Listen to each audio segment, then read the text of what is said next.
Hi, Pat Sullivan, Superintendent with the Medford School District. We're about to walk into the building, and a few things I want you to focus on. We've talked a lot about our space needs, so we're going to stress that in the video that you're going to see. We're going to give you some examples of what we mean by that. We're going to look at safety issues. That's something that's on the forefront in school districts across the country, so we want you to pay attention to that too as you look through these videos. And then the last thing is some infrastructure, some electrical, heating and cooling, those kinds of things that we think need some attention here at the school district. So thanks for taking the time to look at the videos. As always, if you have questions for me, make sure you reach out and get a hold of me. Thanks. School safety obviously is something that is on everybody's mind, with everything that's been going on in the last few years with public schools. Starting this year, we have installed buzzer systems, so you have to buzz into the high school. They'll see you on a camera. They'll even be able to talk to you, and then they'll buzz you in. At the high school, when you get buzzed in, you are able to right away get into the hallways. We want people to come in and go right into the office, and most do, but the point is they don't have to. They can get into our hallways as soon as they do get in those front doors. Not the ideal safety situation. Again, with the possibility of a redesign, we would do something different to better secure the building. We're on the lower level. We have a lot of classrooms down here for students with special needs. One of the things we are always concerned about is in the case of a fire, any student in a wheelchair would have to be carried up the stairs to get out of the building, because obviously if you're in a fire, they're not going to be able to use the elevator.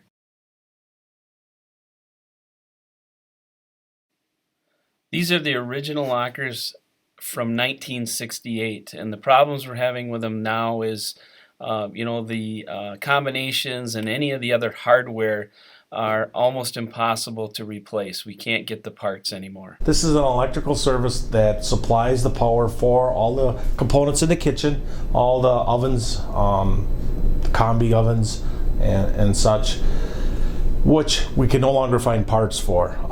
It's actually all fused, where now everything is breakers, and of course water right alongside electricity.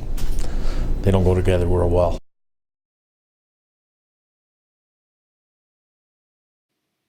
One of our biggest areas of concern is our science classrooms. You're seeing Tracy Swedlin's classroom right now, and you see every nook and cranny being used for storage. You're seeing the students at their desks, but when they want to go and work on projects, work on labs, it just is tough to do. He finds a way to get it done like all our science teachers do, but these classrooms were designed way too small for what we want to do today. Okay, this video shows you an art classroom in the lower part of the high school. And as you can see here, it works. We are making it work. But I think it's fair to say that this room is very crowded. There's not a lot of area for storage. You see things stored up high throughout the room. And we have kids packed in here as well as we can.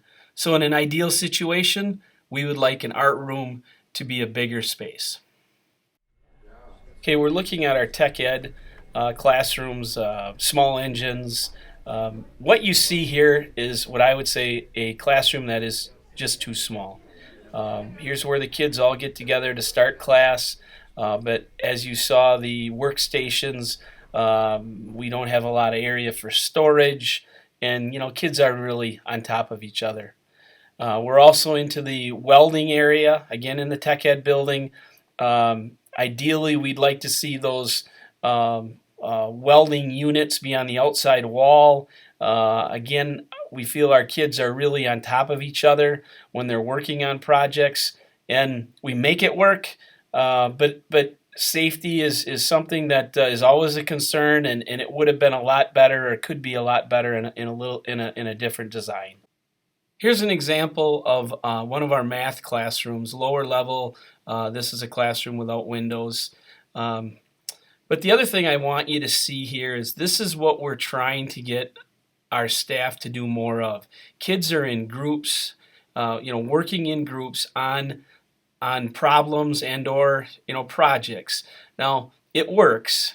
But in an ideal situation, we would like a bigger classroom. We would like to be able to have an area where the kids can all come together maybe at the start of class, but then not have to move desks around so much to get into smaller groups. We think that the activities that we're doing in groups better prepares kids to work with others in the future, to be part of a team, and have to carry your own weight.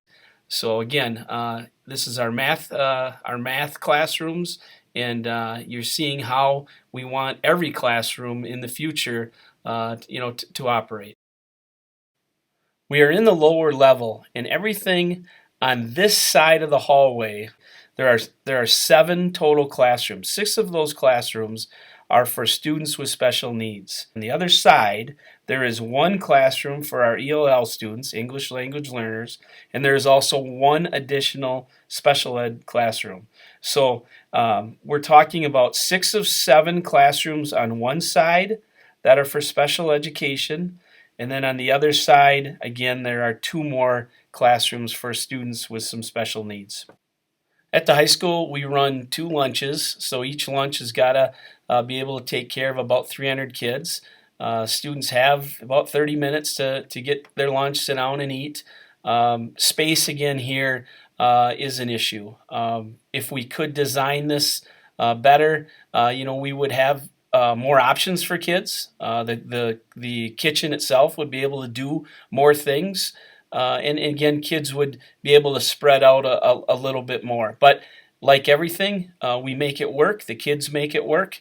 We put new tables in this year. As you can see, they have individual seats, and that has helped with the congestion and just getting kids to move through quickly. The current theater capacity is about 330 seats. So if we want to have a speaker come in and have an all-school assembly, we obviously can't have all the kids because we have about 600 kids in the high school. We can't have all of them come in there at one time. And when we talk about elementary and middle school and high school music concerts, again, we hold those in other locations, like in the gyms of the elementary school.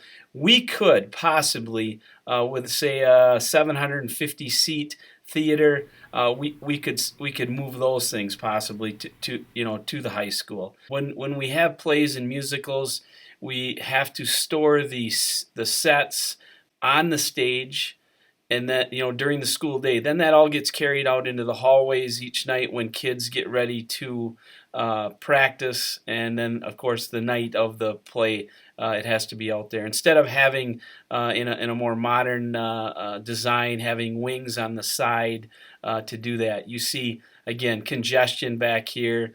It would be really nice to have a stage where there's outside access, where maybe not for school plays so much, but some of the community stuff that we do, we might have a bigger name band come in, and they could just back a truck right up to a loading area that would allow them to come right into the back part of the stage with their equipment. Just makes for just easier setup and takedown.